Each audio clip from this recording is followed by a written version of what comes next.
pemandangan Indonesia yang beragam, mulai dari pegunungan, pantai, hingga perkotaan yang ramai. Bendera merah putih berkibar dengan gagah. Indonesia, negara kita, tanah air tempat kita dilahirkan, tumbuh, dan berkarya. Tapi, seberapa dalam sih kita mengenal Indonesia?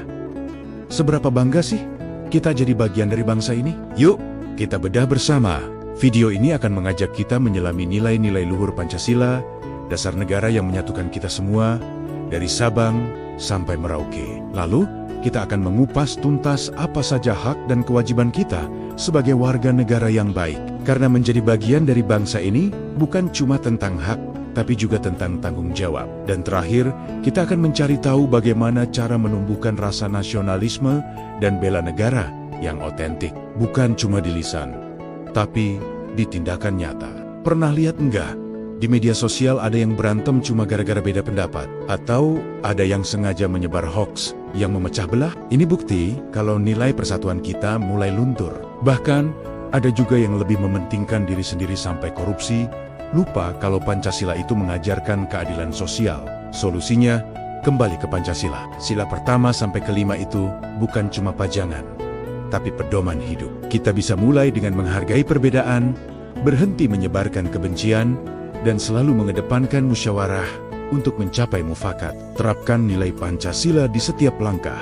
Pancasila itu seperti kompas yang mengarahkan kita dalam kehidupan berbangsa dan bernegara. Sila pertama mengajarkan kita untuk menghormati keyakinan orang lain. Sila kedua mengingatkan kita untuk selalu bersikap adil dan beradab. Sila ketiga menegaskan pentingnya persatuan di tengah keberagaman kita. Sila keempat mengajak kita untuk selalu bermusyawarah dalam mengambil keputusan. Dan sila kelima mendorong kita untuk mewujudkan keadilan bagi seluruh rakyat Indonesia. Bayangkan, kalau kita semua benar-benar menerapkan nilai-nilai Pancasila ini dalam keseharian, pasti Indonesia akan jadi negara yang lebih damai, adil, dan sejahtera.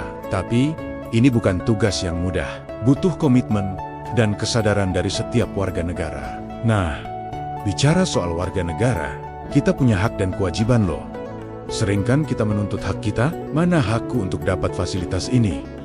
Atau pemerintah harusnya begini. Tapi, sadar nggak sih, kalau hak itu beriringan dengan kewajiban, banyak dari kita yang menuntut jalan bagus, tapi malas bayar pajak. Ingin lingkungan bersih, tapi masih buang sampah sembarangan. Keseimbangan adalah kuncinya.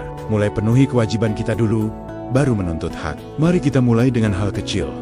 Disiplin di jalan, buang sampah pada tempatnya, taat membayar pajak, dan berpartisipasi aktif dalam pembangunan. Karena hak dan kewajiban adalah dua sisi mata uang yang tidak bisa dipisahkan. Sebagai warga negara, kita punya hak untuk mendapatkan pendidikan, kesehatan, keamanan, dan kesejahteraan. Tapi, jangan lupa kewajiban kita untuk ikut serta dalam upaya pertahanan dan keamanan negara. Menjaga lingkungan hidup dan menghormati hak asasi manusia orang lain. Kalau kita cuma menuntut hak tanpa melaksanakan kewajiban, sama aja kita jadi beban buat negara. Coba deh, mulai dari sekarang, sebelum kita protes tentang sesuatu, tanya dulu ke diri sendiri. Apa aku udah melakukan kewajibanku dengan baik? Kalau belum, ya mulai dari situ dulu. Misalnya, sebelum protes soal sampah yang numpuk, coba dulu buang sampah pada tempatnya dan ajak tetangga untuk ikutan. Atau sebelum komplain soal pelayanan publik yang buruk, pastikan dulu kita udah bayar pajak dengan tertib. Nah, bicara soal cinta tanah air, kita masuk ke topik nasionalisme dan bela negara nih. Nasionalisme itu bukan cuma soal bendera, tapi seberapa besar sih rasa cinta kita pada Indonesia? Sering kita dengar, produk luar negeri lebih bagus, atau masa bodoh lah sama urusan negara. Sikap-sikap ini menunjukkan kalau rasa nasionalisme kita sedang diuji. Lupa kalau produk lokal kita itu keren dan suara kita itu penting untuk masa depan bangsa. Nasionalisme itu bisa diekspresikan dengan cara yang keren dan modern. Mulai dengan mencintai produk lokal, kenali budaya kita, dan yang paling penting, berkontribusi nyata. Bela negara tidak harus angkat senjata. Bela negara bisa dengan jadi siswa yang berprestasi, jadi pengusaha yang menciptakan lapangan kerja, atau jadi relawan yang membantu sesama. Coba deh, mulai dari hal-hal kecil.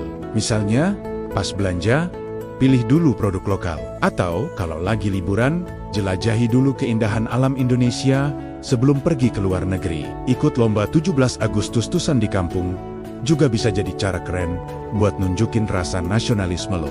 Bela negara juga bisa dilakukan dengan cara yang lebih modern. Misalnya, bikin konten positif di media sosial yang mengangkat keindahan dan keunikan Indonesia, atau ikut komunitas yang peduli sama isu-isu sosial dan lingkungan di sekitar kita. Yang penting, apapun yang kita lakukan, tujuannya adalah untuk membuat Indonesia jadi lebih baik.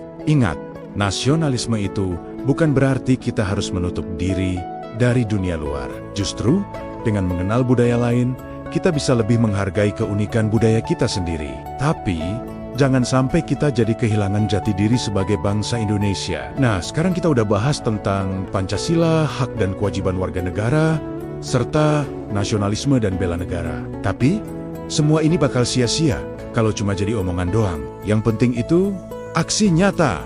Jadi, mari kita simpulkan, kesadaran berbangsa dan bernegara itu adalah kunci untuk membangun Indonesia yang lebih baik. Ini bukan cuma tentang apa yang bisa negara berikan pada kita, tapi apa yang bisa kita berikan pada negara.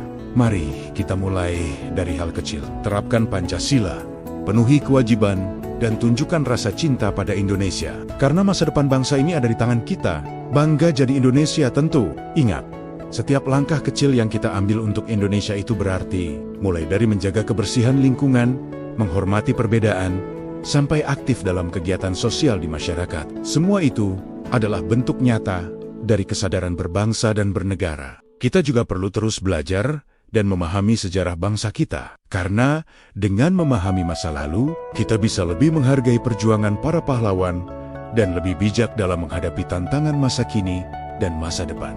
Jangan lupa juga untuk selalu kritis dan peduli terhadap isu-isu yang ada di negara kita. Tapi ingat, kritis bukan berarti selalu menyalahkan. Kritis itu artinya kita punya kepedulian dan keinginan untuk membuat sesuatu jadi lebih baik.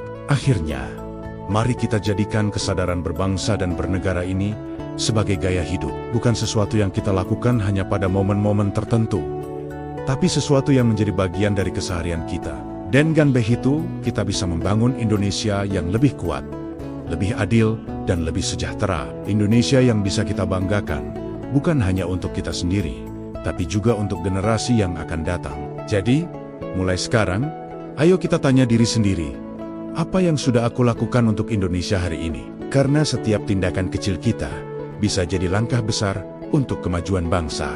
Ingat, kita semua adalah Indonesia, dan Indonesia ada di dalam diri kita masing-masing. Mari kita jaga, kita rawat, dan kita buat semakin hebat bersama-sama. Bendera merah putih berkibar dengan gagah, diiringi musik yang menggetarkan jiwa. Kita, anak-anak Indonesia, berdiri tegak dengan bangga, karena kita tahu masa depan cerah Indonesia ada di tangan kita. Ayo, Indonesia bisa!